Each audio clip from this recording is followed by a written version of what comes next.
AI की दुनिया का सबसे बड़ा राजा कौन है? अमेरिका? चीन?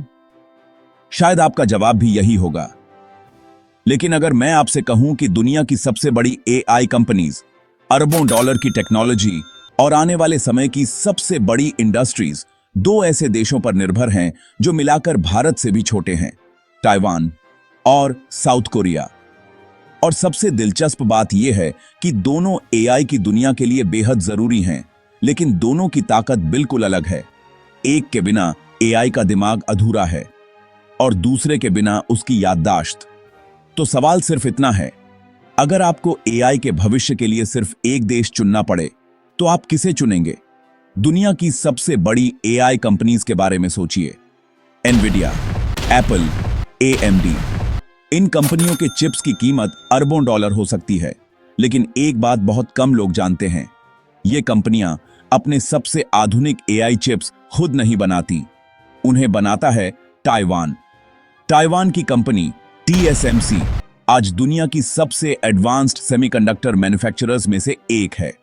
दुनिया के कई सबसे शक्तिशाली एआई प्रोसेसर्स को हकीकत में बदलने का काम यही करती है। यानी अगर आज आपको दुनिया का सबसे आधुनिक एआई लॉजिक चिप बनाना हो तो ताइवान आपके लिए सबसे मजबूत विकल्पों में से एक होगा। यहां तक कहानी सुनकर शायद आपको लग रहा होगा कि विनर तो ताइवान ही है, लेकिन यहीं ज्यादातर लोग एक बड़ी गलती कर देते हैं।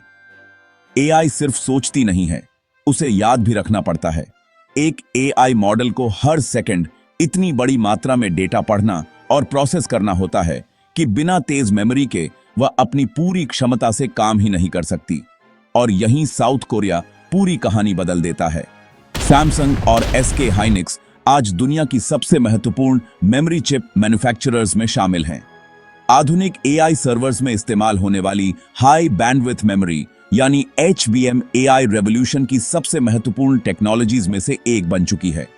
इसे आसान भाषा में समझें तो अगर ताइवान एआई का दिमाग बनाता है तो साउथ कोरिया उसकी याददाश्त बनाता है।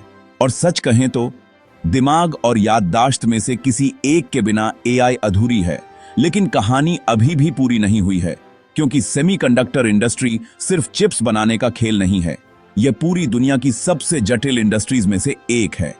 मान लीजिए आपने दुनिया का सबसे बेहतरीन चिप डिजाइन कर लिया।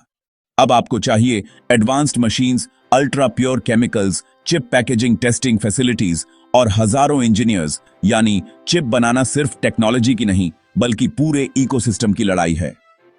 यही वह जगह है जहां ताइवान ने पिछले कई दशकों में एक बहुत बड़ी बढ़त बनाई है। उसकी सेमीकंडक्टर सप्लाई चेन इतनी मजबूत है कि डिजाइन से लेकर मैन्युफैक्चरिंग और एडवांस्ड पैकेजिंग तक लगभग पूरा इकोसिस्टम एक दूसरे से जुड़ा हुआ है। साउथ कोरिया का इकोसिस्टम भी बेहद मजबूत है, लेकिन उसका बड़ा focus memory technologies, consumer electronics और इलेक्ट्रॉनिक्स मैन्युफैक्चरिंग पर विकसित हुआ है। इसी वजह से जब सबसे cutting edge AI logic chips की बात आती है तो ताइवान आज भी एक कदम आगे दिखाई देता है। लेकिन क्या इसका मतलब है कि साउथ कोरिया पीछे रह जाएगा? बिल्कुल नहीं। एआई रेवोल्यूशन की शुरुआत अभी हुई है। अगले 10 सालों में AI data centres, humanoid robots, self driving cars और स्मार्ट डिवाइसेस की मांग इतनी तेजी से बढ़ सकती है कि पूरी सेमीकंडक्टर इंडस्ट्री पहले जैसी नहीं रहने वाली। सैमसंग लगातार अपनी फाउंड्री टेक्नोलॉजीज में निवेश कर रही है। वहीं टीएसएमसी भी हर नई जनरेशन के साथ चिप मैन्युफैक्चरिंग को नई ऊंचाइयों तक ले जाने की कोशिश कर रही है। यानी एक देश अपनी बढ़त बनाए रखना चाहता है और दूसरा उस अंतर को खत्म करना। और शायद यही वजह है कि एआई की सबसे बड़ी रेस अभी शुरू हुई है। तो आखिर विनर कौन है? अगर सवाल सिर्फ आज का हो तो बढ़त ताइवान के पास है, क्योंकि दुनिया के सबसे आधुनिक एआई लॉजिक चिप्स बनाने की उसकी क्षमता इस समय सबसे मजबूत दिखाई देती है। लेकिन अगर सवाल अगले 10 साल का हो तो साउथ कोरिया को इस दौड़ से बाहर समझना सबसे बड़ी गलती होगी, क्योंकि एआई का भविष्य सिर्फ सबसे तेज प्रोसेसर से नहीं बनेगा। उसे उतनी ही ताकतवर मेमोरी, उतना ही मजबूत इकोसिस्टम और उतना ही बड़ा इन्वेस्टमेंट भी चाहिए होगा। शायद यही इस पूरी कहानी की सबसे दिलचस्प बात है। एआई का भविष्य किसी एक देश के हाथ में नहीं है, लेकिन अगर आज दुनिया की एआई रेस को दो देशों ने सबसे ज्यादा प्रभावित किया है तो वे हैं ताइवान और साउथ कोरिया। अब आपकी बारी। अगर आपको सिर्फ एक देश चुनना हो, ताइवान या साउथ कोरिया, आप किस पर दांव लगाएंगे?